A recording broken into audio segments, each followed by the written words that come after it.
Hello and welcome to Pain Unfiltered, where we go in-depth into the interventional pain and spine world with some of the top key opinion leaders and executives in the space. We are your hosts, Dr. Patrick Buchanan and Dr. Timothy Deere for this Aspen podcast. Let's get started. Hello and welcome to episode 11, season 3 of the Pain Unfiltered podcast. I'm your host, Dr. Patrick Buchanan, and with me is my co-host, Dr. Timothy Deere. Tim, how you doing today? You know, Patrick, I'm doing fantastic. Thanks. You know what? This is going to be a special episode today, and one that you requested too, which is going to be great. We're going to switch gears now and talk about, the health and wellness section of Aspen. And today we're going to discuss the health benefits of long distance running, something you know a little bit about. So why don't you just give us a brief, description of how you got into running real quick and your background in it, and we'll go from there. First of all, Patrick, congratulations on winning the 5.0 Pickleball National Championship for amateurs. And, certainly what a great day for Aspen to celebrate you and your championship. So congratulations. You'll have to teach me how. Appreciate it. It's a pickleball. Appreciate that. Means a lot. Thanks. I think for young innovators, you're going to put on a pickleball show at Aspen in Miami. So that's going to be fantastic.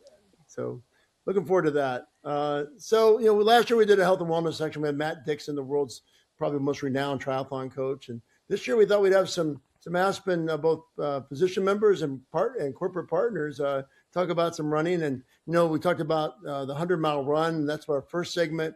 Running 100 miles is very normal for my friends and I, but it's not really that normal for most people.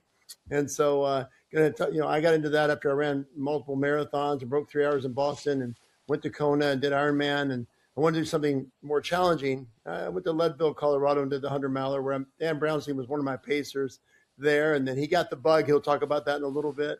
And then I went on to go to Badwater and get 10th for men overall in 2021, the National Ultra Running Championships and the fastest person over 50.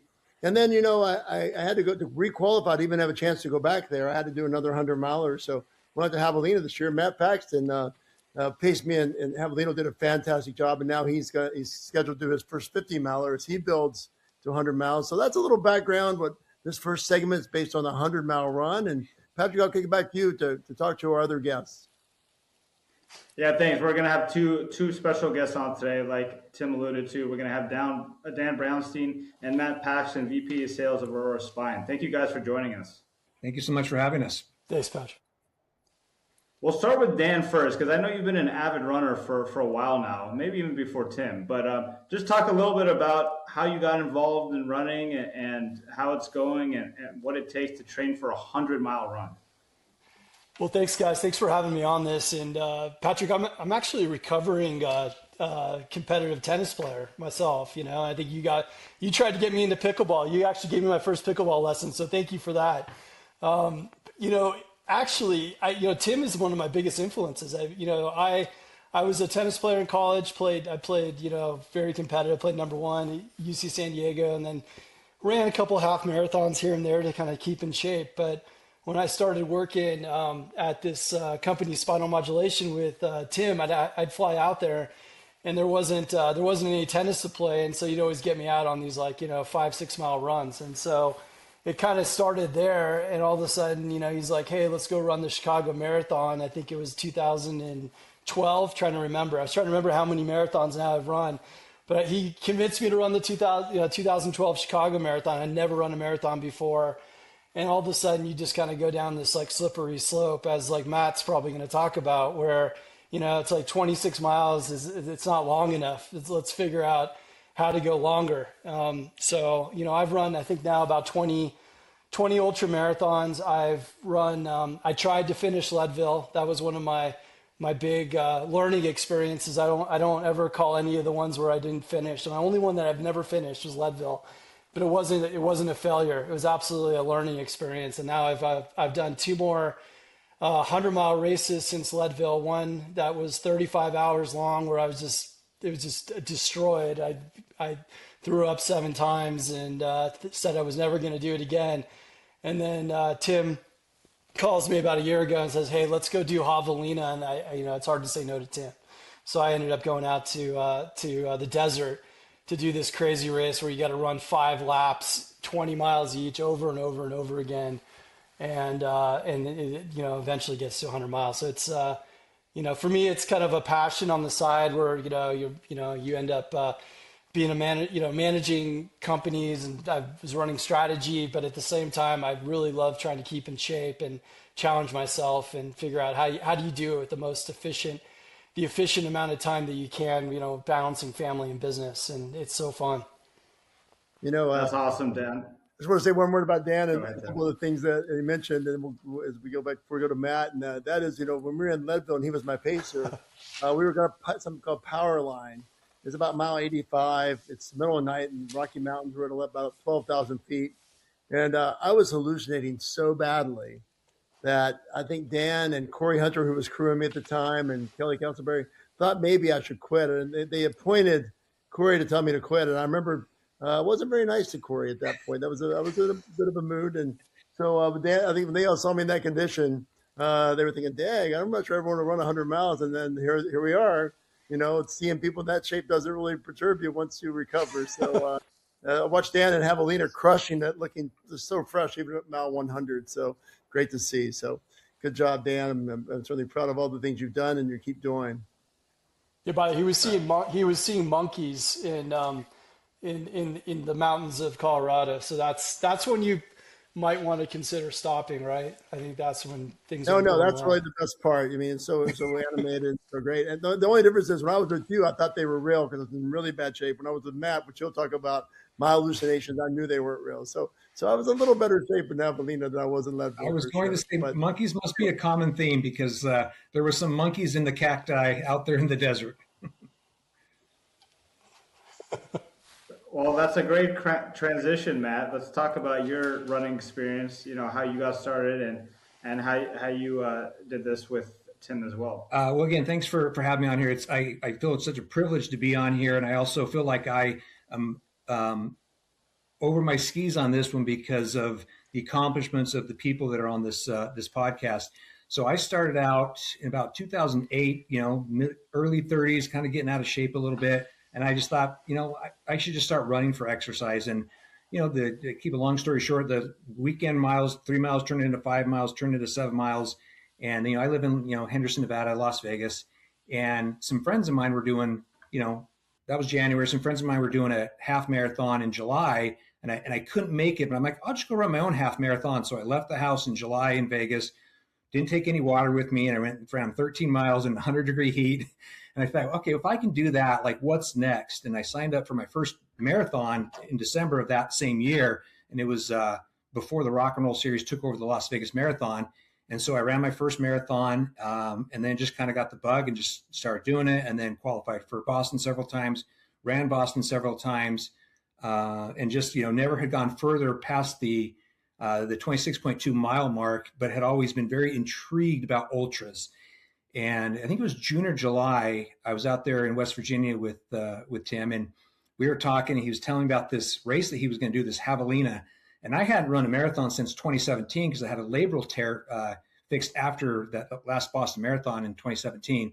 So I had that fixed. I'd never really gotten back up to that long distance. But Tim's like, hey, can you run the last 20 with me? And in my head, I'm like, oh, I can do 20. 20's that's not a problem. And then a month goes by and he texts me and he goes, I think I need you to do the last 40 with me.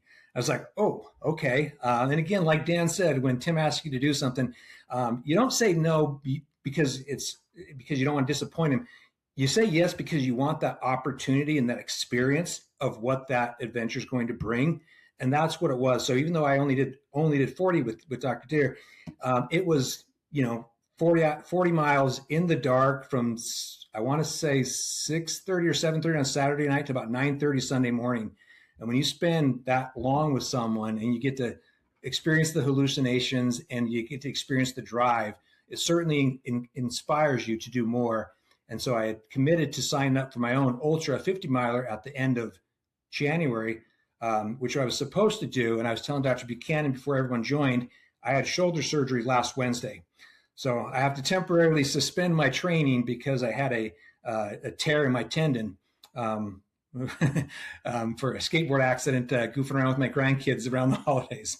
So I had to have that fixed. But I will be doing an ultra in 2026, and I still actually have the Javelin 100 on my horizon for 2026 as well. That's fantastic. I think one of the things, and we'll talk a little bit more about, our experiences. Some of the times we felt great and felt terrible. I remember, you and I felt better, Matt, on the second 20 miles you ran with me than the first 20. And I think there's a point where your mind goes into this great point where actually it's no longer physical, it's totally mental. And I think the pacing, for those who have run 100 miles, most races, the last 40 miles or so, you're allowed to have a pacer who can go with you. And they really do that so you won't get lost in the middle of the desert or in the Rocky Mountains or wherever it may be. And also if you get into trouble physically, you have someone there. But, I think the pacer and the runner together, the mental state of those people really matters. And so, having Matt with me and having Dan with me in Colorado and Ian Custer and other pacers, certainly it really, the mental state of the pacer really helps the mental state of the runner. And, you were critical for me, just been really feeling great the last from mile 80 to 100 in the Rockies desert with a bunch of cactus and rocks. And I'd fallen about mile 20 and separated my shoulder, and I'd put it back in place. And, I didn't even think about my shoulder again until the next day because, you get in that mental state. So it's just that teamwork that there is with the crew and the pacer is so critical in this type of long endurance run. Yeah, no, it's one of the things that I wrote down after that experience because I wanted to make sure I never kind of forgot some of the life lessons and the things that I took away from that. And what's amazing about being with someone that's doing an ultra or being a part of it and watching the preparation is just to seeing that both the physical and the mental aspect of it. And I put on this hat, and I don't know if you, Dan and Tim, recognize, but this is the group, this is the tent that we are under. This is a CTS, and this was a professional coaching group, and they had about 20 some odd athletes there. They, one of their athletes won the event, and they were so good. And you see all these athletes of different ages and experience come through, with this coaching group. And after the second lap, a very young guy, looks very fit, just walked in and just sat down. And everyone panicked and, are you okay? Are you physically okay? He's like, I feel physically fine. I'm like, what's wrong? And he goes, I don't have it. My head's not in it. I'm not there. And I'm like, wow. And then after Tim finished 60 miles and fell a couple of times, and I'm looking at his body and his body language, and I'm like, he's done, but his mind wasn't. And as a pacer and having never paced before, I'm like, I can't let Tim down. He has a goal and he has a drive and he has a vision of where he wants to finish. I'm like, I need to do everything I can to get him out of his head, out of the hurt of his body, and to get him across that. And so it became so much about just trying to help him accomplish his goal, which just made it just an incredible experience for myself. No, that's great insight. Dan, I want to ask you a question. So in mile 50 of Leadville, you and I saw each other, and that's, for those who don't know, you started at almost 11,000 feet, and you never go down from there, and you climb up over a bunch of passes. Hope's Pass being the most painful of all passes. You end up down this little old abandoned coal mining town or ore mining town, and you have to go back, and then comment on how you felt about there when you were in bad shape, and then how you felt at Mount 100 in the desert race when you were running 24 hours and so many minutes. I mean, what was the difference in your mental state in those two places? Not your physical state, but your mental state. I was hoping you were going to ask me that question because I've had to talk about this a few times, and I think Matt, you hit on a couple things too. Is it is helpful to have the pacer, and in Leadville, they actually had changed the rules that year where typically you get you go over the hardest part of the course. You're 50 miles, you have to climb up almost 13,000 feet to Hope's Pass. You're dizzy. I was sleepy. I took a nap on the side on the way down because I just wasn't feeling it. And when I got down to the turnaround point at that point, I sat there for like an hour and I just, it was raining on me, knowing that it was going to be snowing there. I knew Tim was behind me. Tim and I were maybe a little bit competitive, but not always competitive. And I was always like, thinking Tim's going to come. And then all of a sudden Tim comes in and he's like, come on, Brounstein, get it going.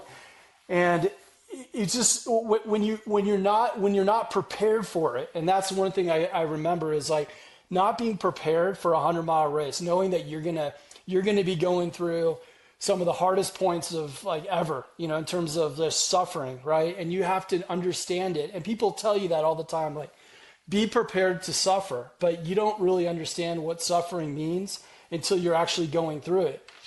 And at that turnaround point, I look back and go, it wasn't even that bad. It was cold, I was shivering, I was dizzy, I was all, but I wasn't hurt, I didn't, I didn't fall and separate my shoulder. I didn't have a torn labrum or anything like that. And I should have been, I should have kept going.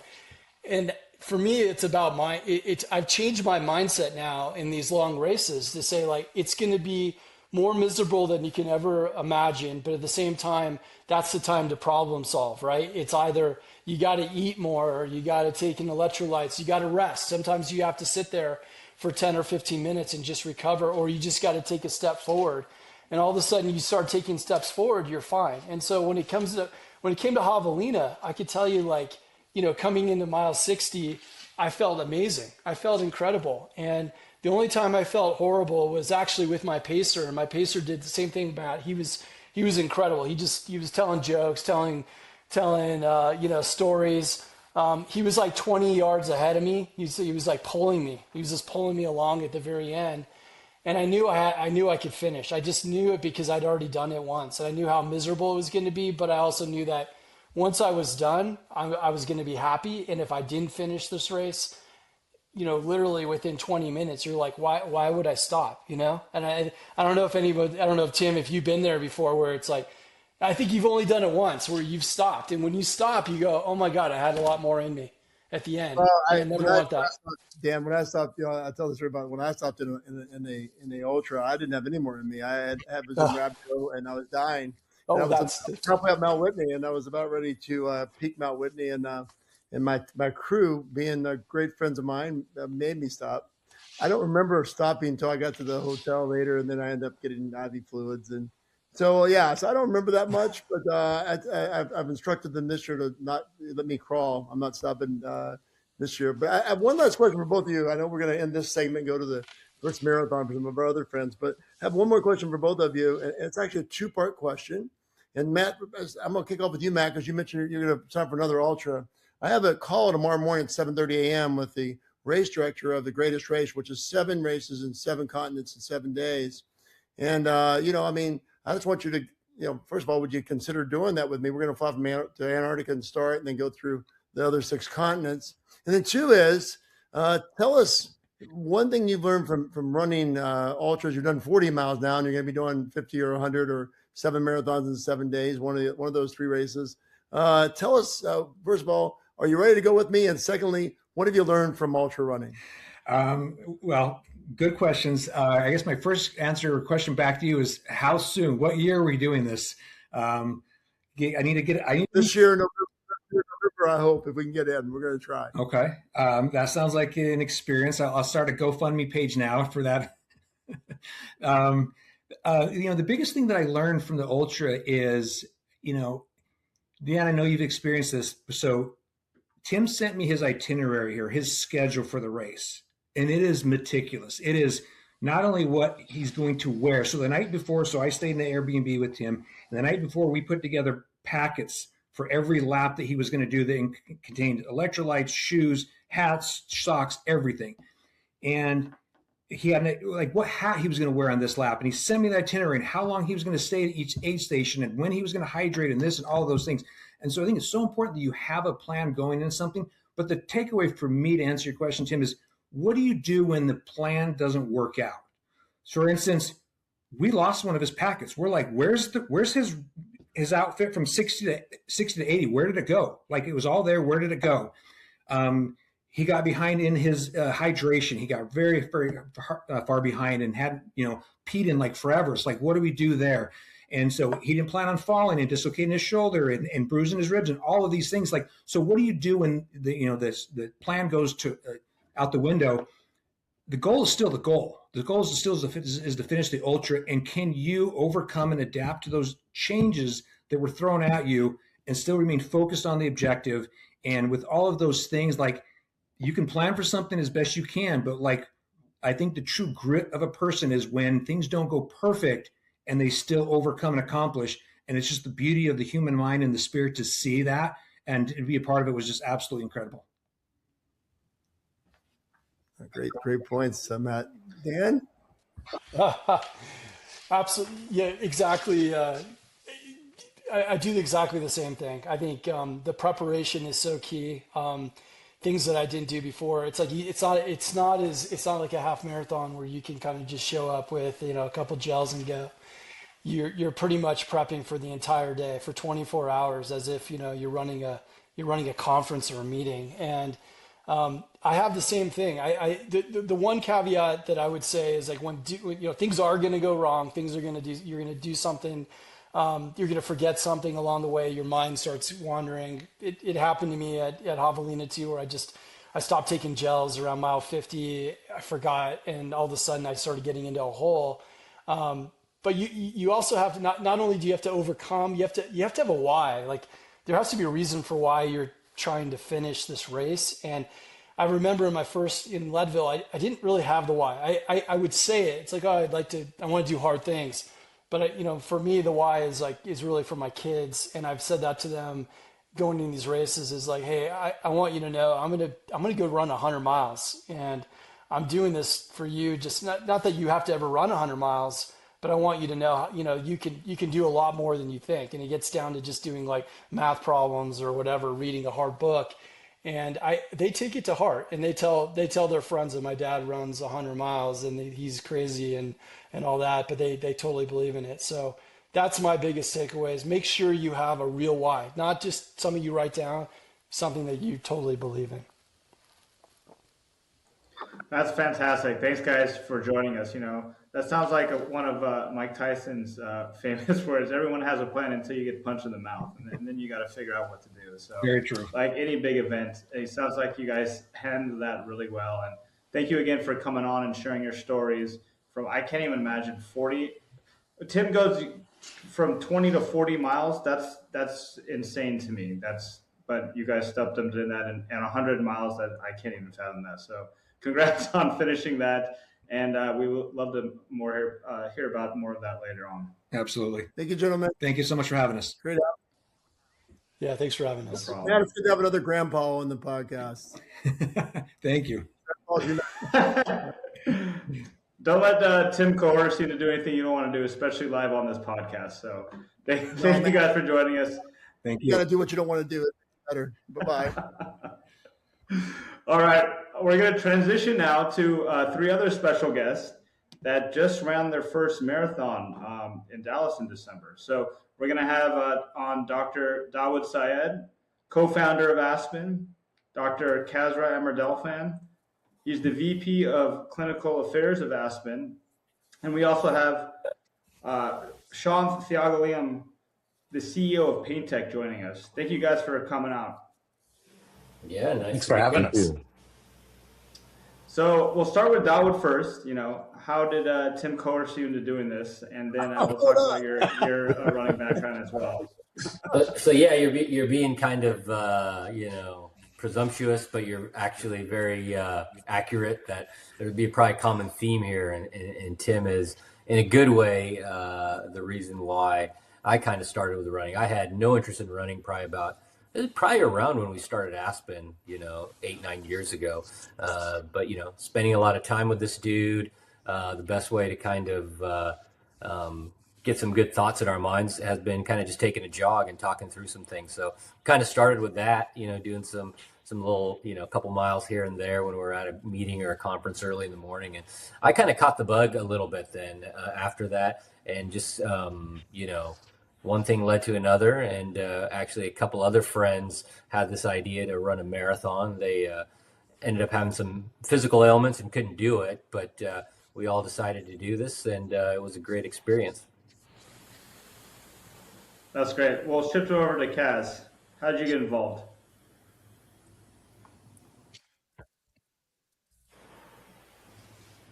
Thanks, Pat. So glad to be here. Yes, I mean, the experience was incredible in and of itself. And yes, Tim was an inspiration to all of us, but he wasn't the instigator of this one. It was John Carlson's idea. He's the one who actually got us started with this whole thing. And we all got excited about it, mainly because of the fact that we felt that this is something outside of scientific research, outside of conferences, outside of clinical work that can bring us together. So after having gone through all this and after having listened to Tim and Matt and yourself talk about, and Dan Brownstein talk about what it takes to accomplish something this big, it really comes down to three things. One is support. The second is training. And the third, and the most important, is grit, in my opinion. So the support started with all of us trying to support each other. We connected our exercise data through our Apple Watches. So I could see if Dawood was exercising. And if he ran 10 miles, I was like, oh my God, I'm falling behind. I need to get out there and do 10 miles. I could see, Shanth get to 12 miles. I'm like, I got to go 13 miles. So we had this sort of unspoken competition amongst us. And then Tim was texting us once every couple of weeks and telling us that if we don't do this with him now, it's going to be really disappointing. So we really had the fear of God in us. We really wanted to do this. And we trained. We trained really hard. We supported each other. There was a scientific exchange of information. You need to do this. You need to take a gel pack after you get to so many miles and so on and so on. And we got better and stronger and stronger. But to be honest with you, I never got to 26 miles in my training. The most I ran before the marathon was about 20 miles, and I didn't really know whether I could finish it or not. And as I was running and I got to mile 18, I hit a wall. It was a complete wall. My body was telling me that I was done. And mind you, I've always run, but never in long distances like this. I could do 10 miles pretty easily, 6 miles, 10 Ks and things like that. But 26 miles is a completely different story. And at mile 18, it was the grit, it was the mindset, it was the strength that needed to come from within that got me from mile 18 to 22. And once I got to 22 miles, I started to go through it. And the experience wasn't about the marathon itself. It was accomplishing something with a lot of people who support you and get you to a point where you think you can never go to. And that experience, to Dan Brownstein's point, is just an inspiration for a lot of other things in our lives, not only for our children and our loved ones and our friends, but also what else can be accomplished together. And we had an amazing time. And in fact, I have a couple of photos to show you guys after we go through Shanth about the race itself. That's awesome. Thanks, Kaz. Yeah, it's amazing that you can translate a lot of these qualities into your personal life, into your professional life, into others as well, both individually and as a team. Shanth, we'll talk about you. I know you have a boxing background. I always see your boxing videos at like 5 a.m. in the morning. So how did you get started in running, and how did boxing prepare you for this? Perfect. Thanks, Pat. Thanks for having me on. Look, unlike many people here, I'm not really a runner. I've always played sport my whole life, but running is kind of the last thing that my body wants to do. And I've always been inspired by Dr. Deer because he's a somewhat of a big guy like myself, and I always thought, man, how does Tim do that? Because for me, it just hurts everywhere when I start running like that. So I was always inspired by Dr. Deer, and then it was actually Dr. Sayed that kept me on pace, because anytime I'm like, hey, are we really going to do this? Is this really going to happen? And he was the first one on my case. It was like, and he kept me on pace. And, I surprised myself by doing it, because my longest run before this was maybe 5 miles. I really haven't run longer than that. But I learned something in that running, man, like, it really solves a lot of issues that you have in your head. Like, when you get up and you go there, you don't want to run, like, at least me. Like, and the only time I could fit it in was before boxing. So I usually start boxing at 6. So I started waking up at 4:30, and I would talk to my mum and dad in Australia, and then I would turn up and I would just run. And initially I could run maybe 1 mile, 2 miles, 3 miles, but I kept at it every day. And as most of us, right, we're dealing with pretty complex things in our personal and professional life. And really, at the end of the run, and it was about 3 miles. When I could get that consistently, I'd pretty much solved the problem for the day. And I was like, man, like Tim's right. There's something to this thing, and I think that's what got addictive. Um, but I hated every one of them. Like I didn't like it at all. But I did it. I did it every day for close to a year, and you know, and I think I thank my friends on here to try and help me get through that, because I don't think I could have done it without the team.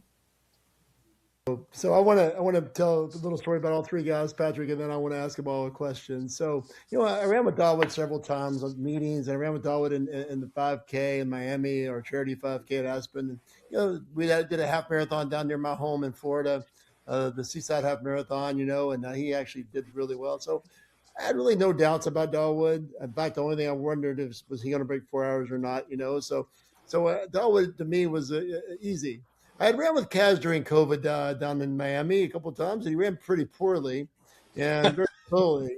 And damn, Kaz is gonna not make it. He's not gonna make it. And I'd seen him at a couple of meetings. He wasn't in running shape, and I was like, man, I don't know about Kaz. And I said, how far did you go? And he went, I went 20 miles. And I said, well, the last 6 miles is pretty important. So I had my doubts about Kaz. And then I actually went down to Tampa to see my daughter and visit Shanth. And I was at this workout with Shanth, and he does this HIIT workout, this high rocks type workout with a trainer that trains professional athletes. And man, he crushes the sled, and he crushes the burpees, and he crushes the boxing sack. And then we go for a pretty high, like 1K run, and he sucked. In fact, I almost called CPR in at the time. I almost had a code on Trump. I thought, damn, he ain't going to make it either. So I thought it would be me and Dawood, and we'd be at the hospital seeing these two guys.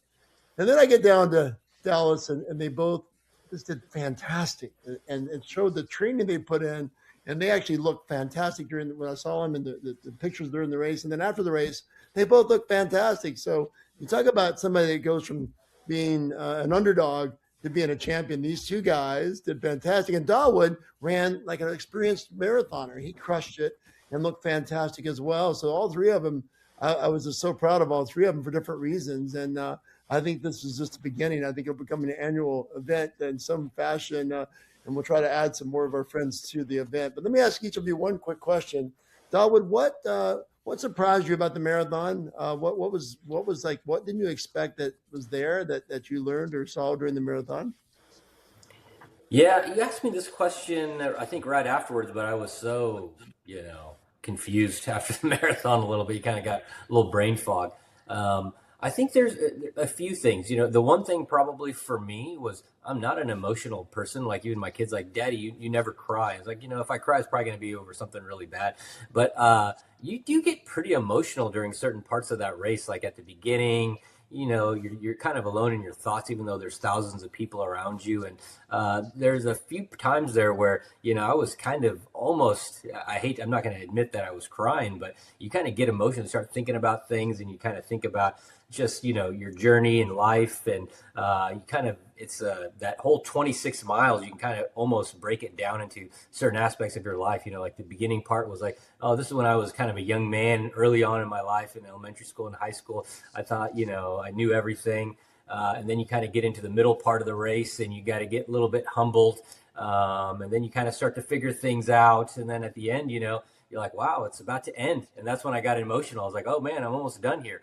And that's probably how life is going to be. Hopefully I'm not, near the end of my life, but I was like, wow, it's almost like a microcosm of your whole life in this first race. Maybe I run others won't be that emotional, but that was the surprising thing to me.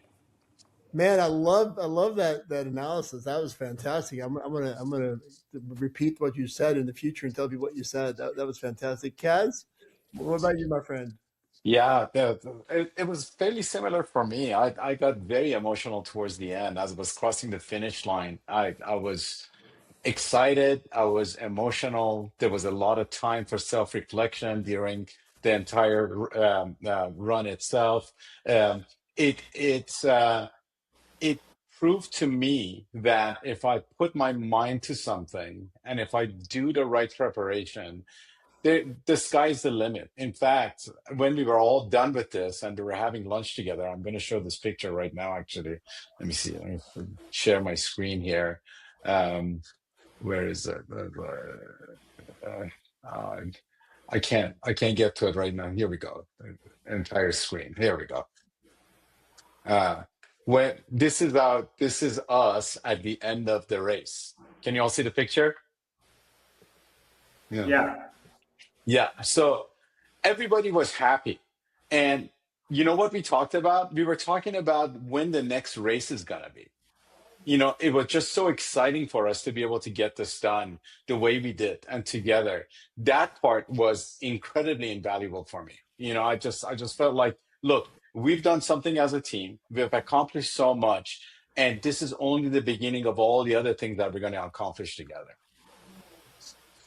The Oh, bad that's thing amazing. You about guys that look great picture, there. I'm going to just Yeah. interject on that picture. There's one bad thing about that picture. If you go back to it, in the background, Yeah.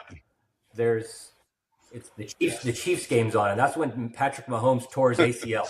There, you can see all the offensive linemen. They're all crouched down, all depressed, praying because Mahomes just went down at the end of that game, and our season was over. Also, I think that was the game where Travis Kelce looked really fat and slow and old.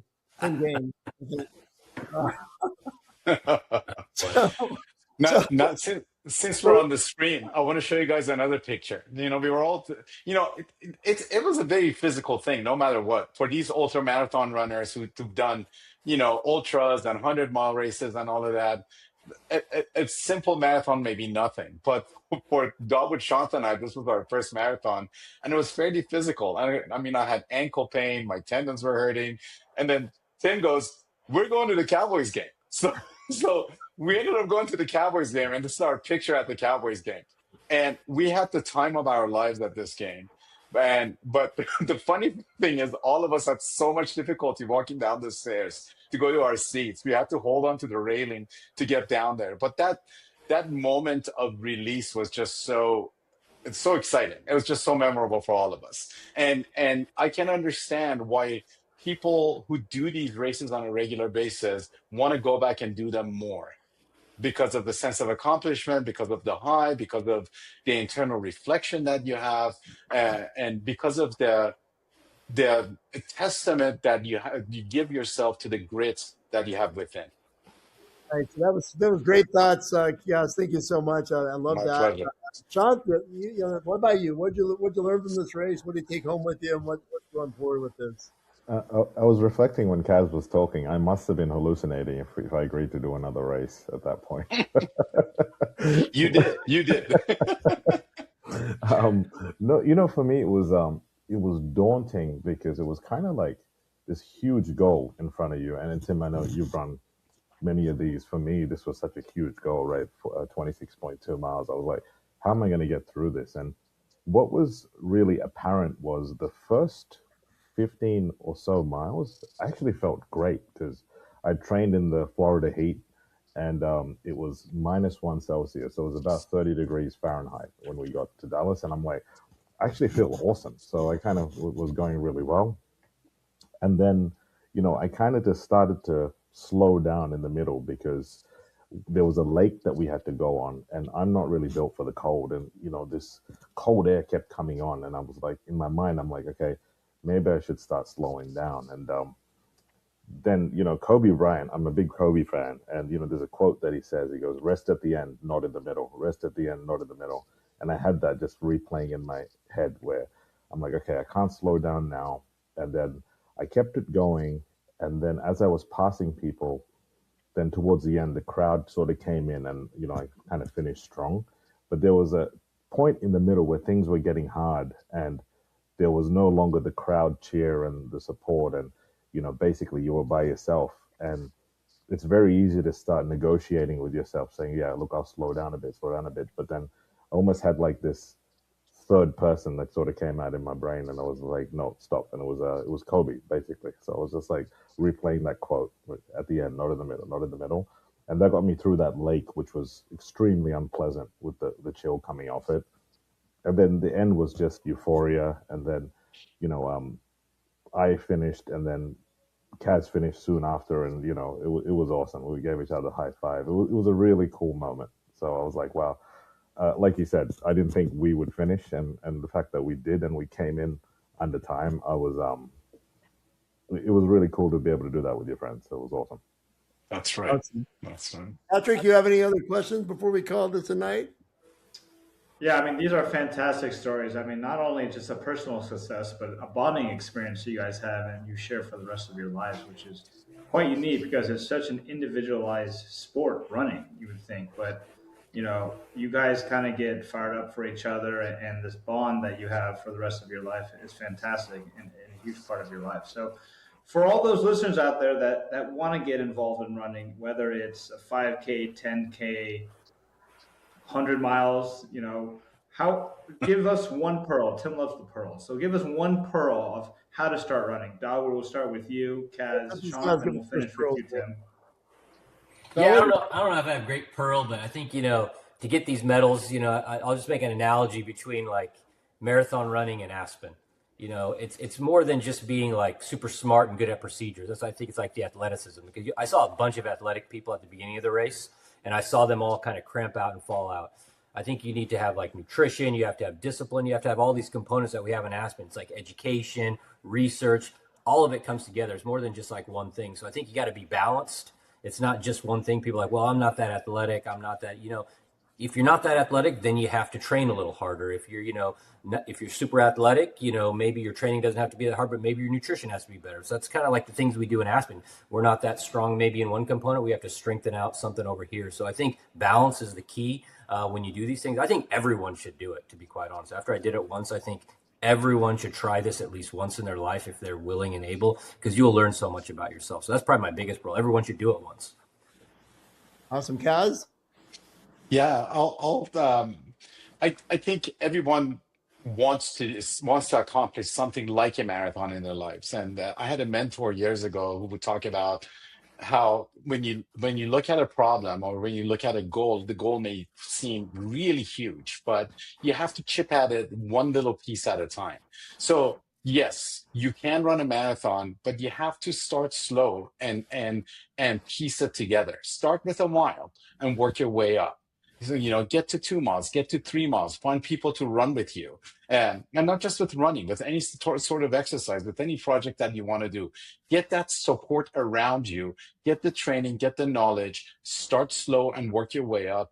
And 26 miles it is not the sky. It's a goal, and you can get to anything that you want beyond that.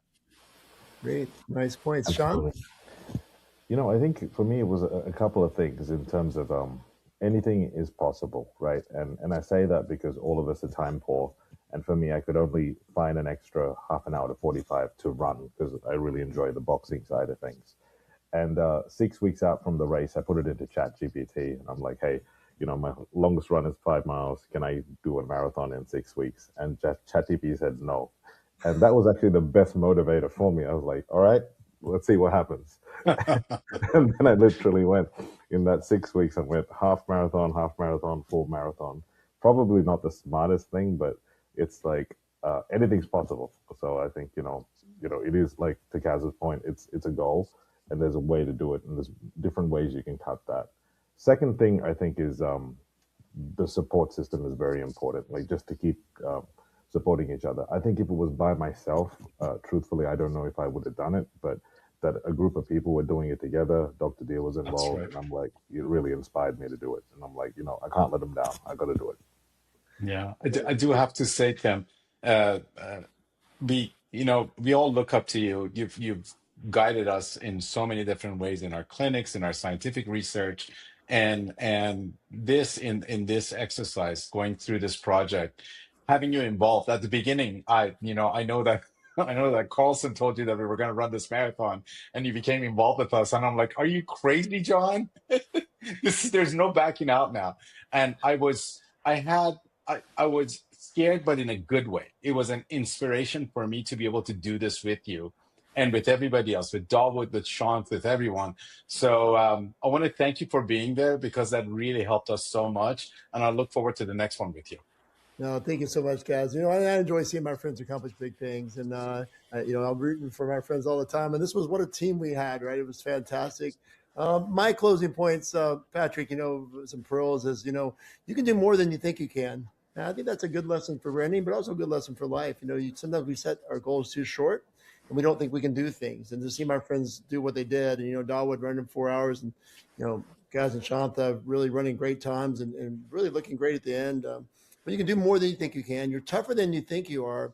And if you prepare your body, your mind will get you where you need to go. The mind's more important than the body when it comes down to these types of things. And if you have a good mindset, which comes from, the right type of thinking, your religious beliefs, if you have some, your friendships, the right type of thinking will get you through a lot of anguish. And that's true in sports, but it's also true in our professional careers in life. So I think there's so many lessons to be learned here that we can take back to our family life and our practices and our friendships. And I just thank you guys for letting me be a part of this journey. So Patrick, we'll give you the last word of the night. Before we go, Tim, we had some conversations before this podcast that there were a couple people that I guess decided not to show up around the race. Did you want to talk a little bit about that to give their little day of retribution? No, they'll have their time with us. We'll get them out there. So we're going to show forgiveness and love versus shame and all those types of things. So their day will come. I think I have faith in them. They'll be here. Maybe they'll be here next year on a talk with us right here. All right, sounds good. Yeah, maybe we can get them on next episode to discuss their experience. I'm not scared to call him out. Ken Chapman, he totally wimped out. He ran one 2-mile run and threw up and quit. John Carlson had a pseudo knee injury that he milked. So I'm not as scared to call him out. So yeah, no forgiveness here. Wow, don't get on Dawood's bad side. He keeps lists and keeps names, so do not get on Dawood's bad side. One way to end. Dawood keeps receipts. That's right. Well, I think that's a great way to wrap up here on this episode as we wind down this season. So thank you guys for joining us. This was a great episode. Thanks, guys. And this wraps up the Pain Unfiltered podcast. Thank you, guys.